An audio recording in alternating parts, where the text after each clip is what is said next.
Berhat Jamaner. I am 18 years old. I live in London with my parents. I am originally from a Turkish Kurdish background. My parents are originally from Turkey, and they were Alawis. So that's my old religion. I'm studying A levels, A level history, English literature, and philosophy and ethics. In the future, next year, inshallah, I want to go into university and study ancient history. Then I want to be a lecturer. That's my aim at the moment. I'm Kurdish. Kurdish people are scattered in around 4 countries: Iran, Iraq, Turkey, and Syria. My family are from the city Kahramanmaraş, but originally they say our tribe came from Khorasan region of Iran. Kurdish people, because they don't have a government, they're in different countries, different parts of the world, and they're usually Allawi in Turkey, but majority of them are Sunni Shafi in like Iraq and Iran, I believe. First of all, the Alawis in Turkey differ a lot from the Alawis in Syria. For example, the Alawis in Turkey, their religion's mixed with Shia elements, Sufi elements, and Zoroastrian elements. So it's kind of a mixed religion. Alawis, they do believe in one God. They believe in the Prophet Muhammad, the Ahlul Bayt. However, recently, Alawism has been, I wouldn't say split into sects, but a lot of people have different opinions about it now. Because it's not really like the mainstream Islam. For example, they don't pray 5 times a day.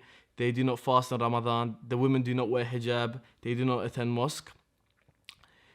Because of these things, a lot of Alawis realized that their religion is not really Islam. Although a lot of people, well, the government of course categorized as Islam and the Alawis as Muslims, a lot of them don't see themselves as Muslims because they do not practice the religion. A lot of them claim that they love and follow the path of Imam Ali, Imam Hussein. However, they don't practice their teachings. The Alawis, the way they pray, for example, completely differs from Muslims. Their day is not Friday, but is Thursday instead. And like Sufis, their prayer is very spiritual. They do dhikr. They turn around. There's an elder in the middle. He's like the leader of the prayer. This elder plays the Turkish musical instrument called balama, and he recites stories of Imam Hussein, and he talks about the love of Imam Ali, and the people. That's how they worship. That's the Alawi way to pray.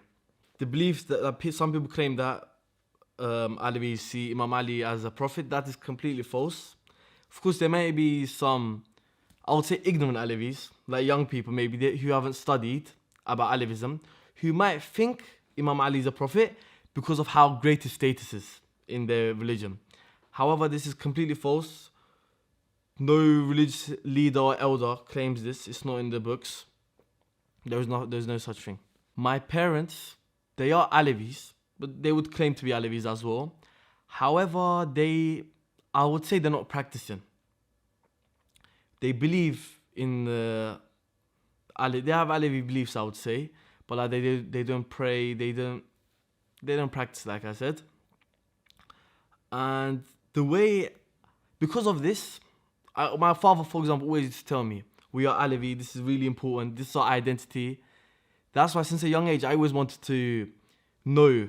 Like they said, love Imam Ali, they would teach me the stories, but I cannot love Imam Ali or the Prophet or Allah if I don't know about them. So I wanted to learn more about Alawism.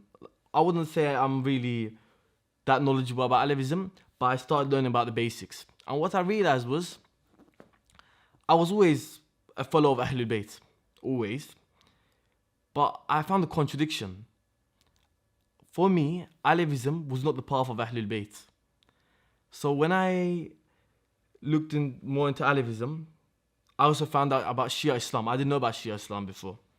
For me, Shia Islam was like the perfect way, the path of the prophets and the Imams. Then I started learning about Shia Islam when I started from Alawism. My family is very big. I've got a lot of family in the UK. I have one brother, one sister. My sister, she doesn't really follow any religion, and my brother is 5 years old. He's very young. Like so he doesn't also believe in anything. But for example, when he sees me pray, he tries praying behind me. He's trying to imitate me as well. My other family members, such as my uncles, my aunties, they don't really like Islam because of the way have they've been treated in Turkey. For example, there were many massacres in Marash, Sivas, these eastern areas in Turkey where there are many Alawis. These people got burnt alive, they got massacred. Because of this, these terrible things that happened to them, they have a negative viewpoint on Islam. They don't think it's a religion of peace. They see it as a religion of terrorism. I would say that's the Alawi youth. They're like away from Islam now. Like if you went to the elders, or let me say like 30 years ago, Alawis would have still said they're Muslims, but now they reject it completely. They say if we're Muslims, why did we get killed? Their situation is a bit similar to Shia Muslims in Pakistan, Afghanistan. So they're away from Islam now. As a result, my family is also like that. They know like my mom, dad, of course, they know I'm Muslim, but they don't really support me in this way. I always believed in God. I don't doubt. I never doubted God basically. However, the thing I didn't understand was Alavism is. I saw issues with Alavism, so I wanted to know more about it. For example, my dad would say, we're Alawis, we have to be, it's our way of life, it's our philosophy. And of course, they would claim, my parents, my other family members would claim, this is from God, this is truth. However, I always want to know why is the truth. For example, when you go into Islam, they say the Quran and the Ahlul Bayt, they're the proofs of God. Like, the Quran is so miraculous that it must be from God. Alawis, I didn't see any evidence that this is the true religion, so I wanted to know more about it. So when I researched more about Alavism and listened to the elders, the teachers of Alavism, the people of knowledge, I also, like I said, came across Shia Muslims, speakers like Sayyid Ammar Naqshbani. He really inspired me when I wanted to learn more about Imam Ali. So when I looked into the lectures of Imam Ali, I saw this man, this individual. When I saw him, his lectures were so inspiring. I watched all the lectures about Prophet Muhammad, Fatima, the 12 Imams. Then I started gaining more Shia and Islamic beliefs when I looked into Islamic scholars and Shia scholars as well after Alavism. So when I saw the contradiction in Alavism, I got put off a bit. Although it's a beautiful religion, it teaches love, being a great human being, they call insan kamil, a perfect human being. I didn't feel attached to it because although it's beautiful, not everything that's beautiful is true. I didn't feel a connection with it. So I stayed away a bit more away from Alavism and came closer to Islam. Then I started looking into also Sunni Islam. Sunni Islam also, maybe I might have been a bit biased because of my family, because of how the Sunnis treated us in Turkey, but I also didn't feel close to it. For example, when I heard about Ali, may Allah be pleased with him, fighting against Muawiyah, may Allah be pleased with him, these things really confused me. Ali and Aisha Allah's both pleased with them. I never understood these things. I saw problems with Sunnism as well. So gradually, when looking into these other sects of Islam, because of Alavism, by studying Alavism, I came across these things. That's how I identified myself as a Shia Muslim. I felt this was the true path. I felt a connection with it. And after I became a Shia Muslim, I felt like this is what I was always looking for. And after I've always felt like I felt like a proper Shia Muslim. I learned about the beliefs and I came closer to it. The main reason why I wanted to change was when I found about Imam Mahdi. When I was younger, my dream, well, I say dream, but it's very something like people would say it's impossible. I always wanted peace. Because of the conflict my people, my community went through, I always wanted peace. When I read about, studied an individual whose whole objective is to bring peace on earth, I didn't care about what people said. I had to embrace that. After I believed that as well, I had to embrace the path of the Imam, and I didn't really care what people said. For firstly, because I believed what I believed in was the truth. I'm an open-minded person. I always wanted to gain knowledge and see what it is, and I embraced it. Secondly, I believed if I do gain enough, I wouldn't say I'm a person of knowledge, of course, that's obvious, but if I gain enough knowledge to teach and give da'wah about Islam to my friends, my close relatives, I said that's also a solution. So maybe people wouldn't judge me as much if I gain knowledge, because I can debate them, if I gain debating skills, learn more about the religion, why certain things are practiced. When I first became a Muslim, or rather when I first started practicing Islam, like when I started praying, fasting, I kind of had to, I didn't really tell my parents straight away. My father especially was harder to tell him, and I told him much later after I first told my mother, then I told my father. It was very difficult because I used to hear a lot of bad things from Islam and Muslims, from my parents. So when I say I've joined this path, they would take it the wrong way. They would say, you left your religion, you left the path of your family and your forefathers, and you joined the enemies. They would see as enemies because they've been massacred by Muslims. So they don't really know about Shia Islam. Their view of Islam is only Sunnism. They don't know anything about Shiism. So it was hard for me to tell my parents. But one day I was praying. Then I went downstairs. My mother went inside my room. I saw a prayer mat. When she saw that, she's like, what are you doing? What is this prayer mat? I said, Mother, I became a Muslim. I'm practicing. I haven't told you, but this is my belief. I'm a strong believer in this. My mother, she understood it. Although she disagreed, she respected my opinion. I told her more about Shia Islam, how it's different. She didn't know a lot of their beliefs. And she found it fascinating that it was actually very close to Allawism. So my mother it wasn't a big problem telling my mother. Later on I realized I have to tell my father as well. My father didn't like it at all when I first told him. He got frustrated. He didn't understand. He didn't know how I became Muslim. Because he comes from he's quite secular, and I would say he's got some communist beliefs. He didn't understand how I became Muslim because he raised me as an Allawi. He said, okay, I understood this. I understand you were studying Allawism, your form of religion. But what is this Islam? Where did this come from? It was very difficult for me to explain to him. Although I explained to him why I believe in this religion, he says, okay, why are you praying? What's the point of prayer? What's the point of fasting? He never understood these things. But Alhamdulillah, now he's fine with it. This was this firstly he weren't alright with it at all, but now he's beginning to understand it. He knows why I do these things. He understood how I came to the religion and why I've embraced this way of life. The way I learned to practice was from books, lectures, and I researched online, to be honest, how to pray. I found there's differences in Shia and Sunni way.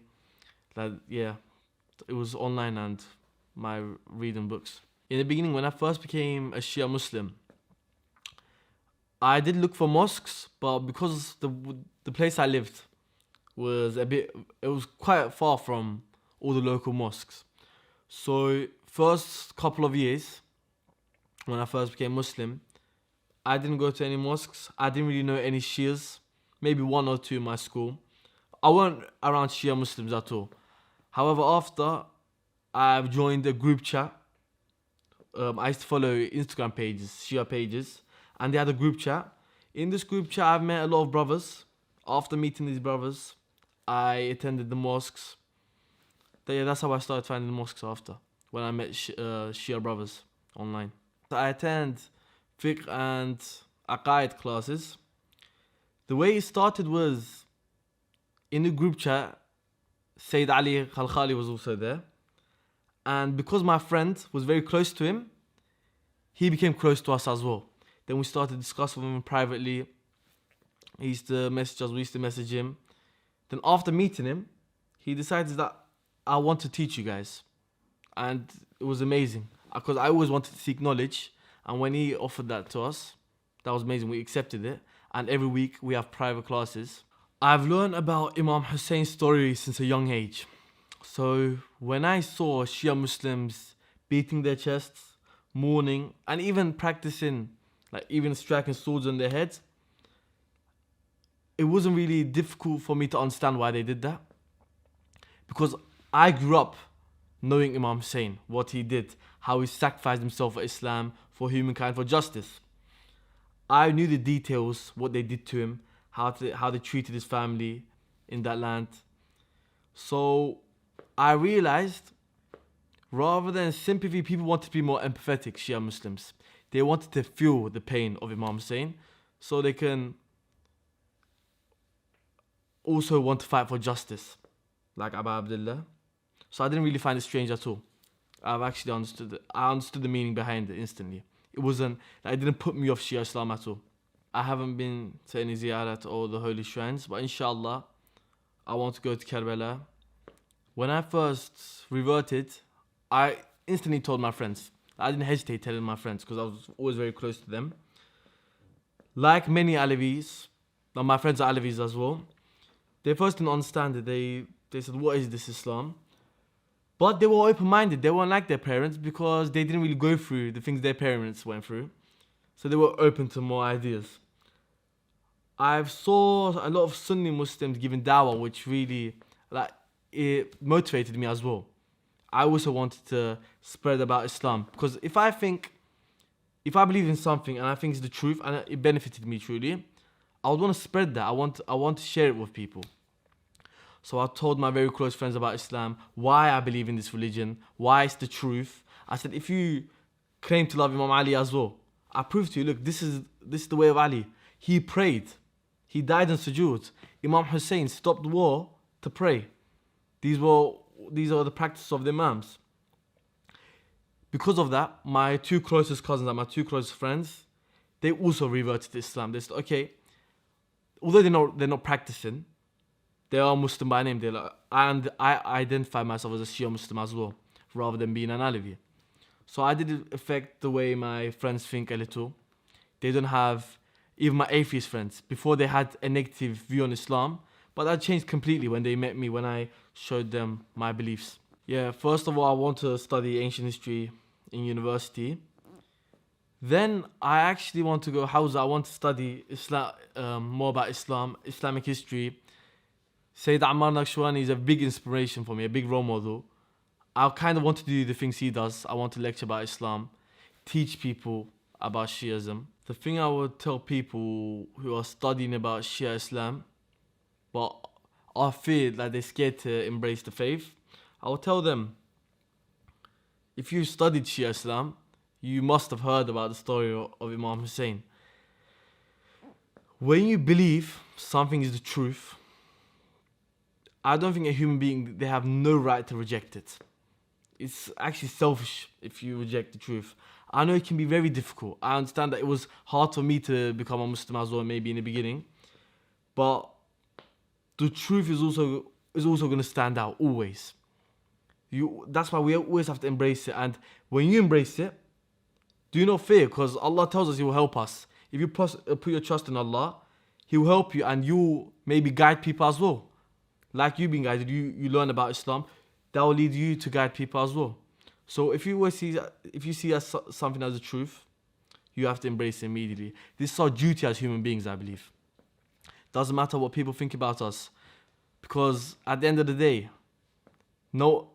if you do believe in the Day of Judgment, no one's going to help us on the Day of Judgment.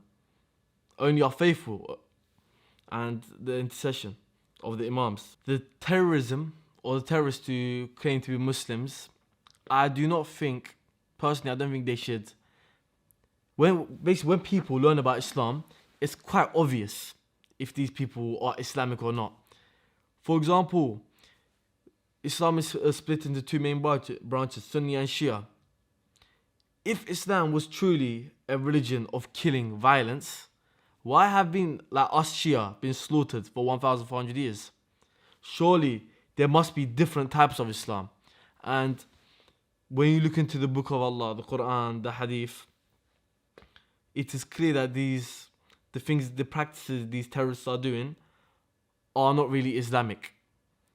So I don't think you should put people off. When people learn about Islam, immediately you'll see that these people are not Islamic. There are extremists in a lot of religions, a lot of beliefs. For example, I don't believe Stalin should represent communism. So ISIS shouldn't represent Islam also. It's about what says in the books rather than what the people do themselves.